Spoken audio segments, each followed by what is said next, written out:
தமிழ் தொலைக்காட்சி உலகின் பிரபலமான நடிகர்களில் ஒருவராக திகழ்கிறார். வம்சின் திருமதி செல்வம் போன்ற ஹிட் சீரியல்களில் நடித்ததன் மூலம் ரசிகர்களின் பேரன்பை பெற்றுள்ளார். திரைப்படங்களிலும் அவள் வருவாளா போன்ற படங்களில் நடித்துள்ள அவர் சமீபத்தில் வெளியான அனிமல் திரைப்படத்தின் மூலம் பான் இந்தியா அளவில் மீண்டும் வலுவாக தன்னை நிலைநிறுத்திக் கொண்டுள்ளார். இயல்பான நடிப்பு மற்றும் கதாபாத்திரத்துக்கு உயிர் கொடுக்கும் திறன் இவரது சிறப்பு.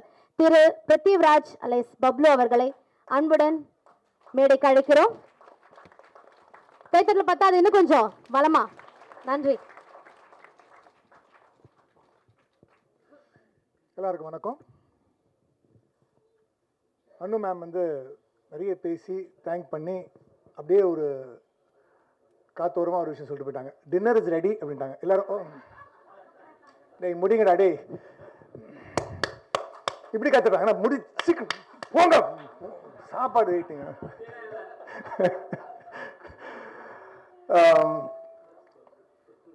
Yes that's Bablu.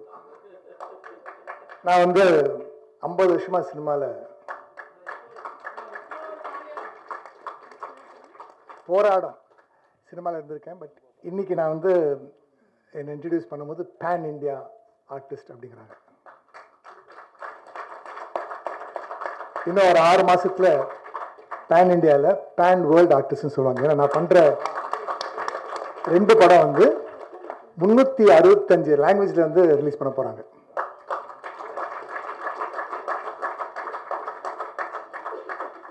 சினிமாவில் வந்து என்னன்னாங்க, நல்லா இருக்கும்போது நல்லா இருக்கும், இல்லைன்னு வச்சுங்களேன் யாருமே மதிக்க மாட்டாங்க. ஓகே, நம்ம அந்த பக்கம் அங்கே மூக்கு கீழே இருப்போம், நம்மளை பார்க்காமலே போயிடுவாங்க. இதெல்லாம் கூட நான் நிறைய ஃபேஸ் பண்ணியிருக்கேன். ஆனால் நான் வந்து அன்பு சாரை ரொம்ப வருஷமாக எனக்கு தெரியும். அன்னிலேருந்து இன்னி வரைக்கும் நான் பேனாக இருக்கட்டும் கேனாக இருக்கட்டும் எதுவாக இருந்தாலும், சார் வாங்க சார் உங்கள் பர்த்டே இன்னைக்கு நீங்கள் கேக் என் கூட கட் பண்ணோம் அப்படின்னு ஒவ்வொரு பர்த்டேயும் என்னை வர வச்சு கேக் கட் பண்ணி 5000 ரூபாயில் ஆரம்பித்து எனக்கு 50,000 வரைக்கும் வந்திருக்காரு. 5 கோடி வாங்கினோம் அவர்கிட்ட இருந்து. அனு மேடம் சொன்னாங்க, we are a small family of 52. But what you don't know ma'am is that இன்னைக்கு வந்து மேடையில் ஜாமான்லாம் உட்காந்துருக்காங்க, பேரரசு சார் வந்திருக்காருங்க, தானு சார் வந்தார், கார்த்திக் வந்தார். ஏன் அப்படின்னா அன்பு சார் வந்து வைஃப் ஃபேமிலி ஃப்ரெண்ட்ஸ் இதெல்லாம் தவிர அவர் வந்து நிறைய சம்பாரிச்சிருக்கலாம். ஆனால் அதை விட்டுட்டு அவர் சம்பாதிச்சது என்ன அப்படின்னா இந்த மாதிரி ஃப்ரெண்ட்ஷிப் அண்ட் லவ் தான். கூப்பிட்ட குரலுக்கு நம்ம எல்லாரும் ஓடி வர பாருங்க.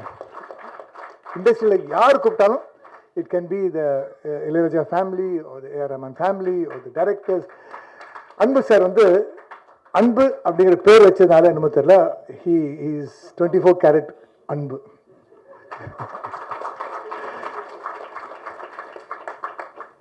நான் வந்து அவருடைய பெரிய ஃபேன் தான். ஏன்னா எனக்கும் அந்த கதை ஸ்கிரிப்டிங் இதெல்லாம் நிறைய ஆர்வம் உண்டு. அண்டு குட்டி குட்டி குட்டி குட்டியாக அவர் வந்து நிறைய கதை வச்சுருக்கார். This is very good story. ஆனால் இதெல்லாம் ஒன்றும் இல்லை, இது மாதிரி ஒரு ஒரு ஒரு 50-100 கதை வச்சுருக்கார் அவர். அண்டு சினிமாவில் வந்து அது அப்போ தான் நடக்கும். ஸோ இன்றைக்கி தான் டைம் வந்திருக்கு. அன்பு சார் வந்து அவருடைய பயணம் ஆரம்பிச்சிருக்காருங்க. இந்த மாதிரி நிறைய படங்கள் பண்ணணும், நம்மளாம் நிறைய இந்த மாதிரி ஒன்று சேரணும், நிறைய அவருக்கு பாராட்டுகளும் கைத்தட்டுகளும், அவர் வளர வளர நம்மளும் கூட சேர்ந்து வளருவோம் அப்படின்னு சொல்லிக்கிட்டு டின்னர் இஸ் ரெடி.